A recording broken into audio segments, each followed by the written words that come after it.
and symbolic language and invites the reader to use their imagination in the act of reading, just as the creators and curators of Scripture used their imaginations to tell the stories of a God who called, formed, and redeemed them again and again. Because it is a theological text, the Bible is inviting us to imagine God and God's work in the world. In many African American preaching traditions, preachers will refer to their sanctified imagination.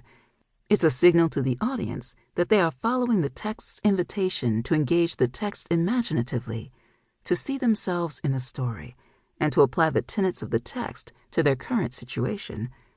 In this way, preachers of this hallowed tradition have encouraged their communities to imagine aspects of God into their current circumstances, equipped with an existential knowledge of a God who acts in real time, facilitated by a text that is imaginatively written.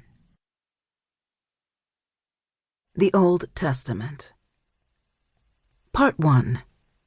The Origin of Identity. Chapter 1.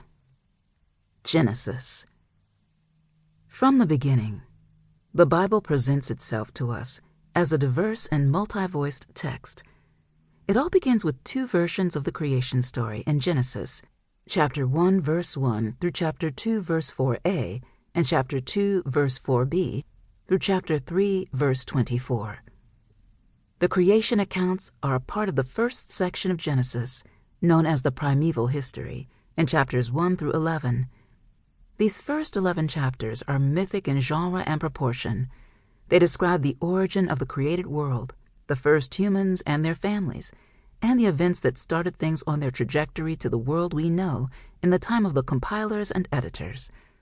The primeval history offers the story of creation, the expulsion from Eden, Cain's murder of Abel, the flood, and the Tower of Babel.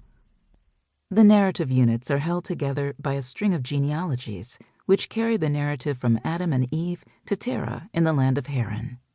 These stories tell us how things were, how they came to be, and they also explain how things are. From the stories in this time before time, we learn about the origin of the various nations, languages, and peoples. The stories share themes of limitation and separation. God calls and makes a covenant, a promise, to Terah's son Abram in Genesis chapter 12, and this begins the second section of Genesis, known as the Ancestors. In Genesis chapter 12 through 50, the focus of the book shifts from the universal to a particular family and certain members of this particular family. The patriarchs and matriarchs, Abraham, Sarah, Hagar, Isaac, Rebekah, Jacob, Leah, Rachel, Zilpah, and Bilhah, all have encounters with the promise that God makes to Abraham in Genesis chapter 12. And in their stories we encounter not only the story of a people called by God, but we are exposed to the various ways in which this family and other families over time respond to God's promise. Outline. Chapters 1 through 11, the primeval history. Chapters 12 through 50, the ancestors. Themes. Universal origins, boundaries established and crossed, increasing separation from God, God's covenant, threat to the promise, chosenness. Genesis chapters 1 through 11, the primeval history. In popular culture, every superhero has an origin story. Whether it is Black Panther or Wonder Woman, the origin story of the superhero describes how the hero obtained their powers, discloses their secret identity or alter ego, and explains their motivation. The origin story is the point of reference that helps us to make sense of how the characters operate and why they do what they do.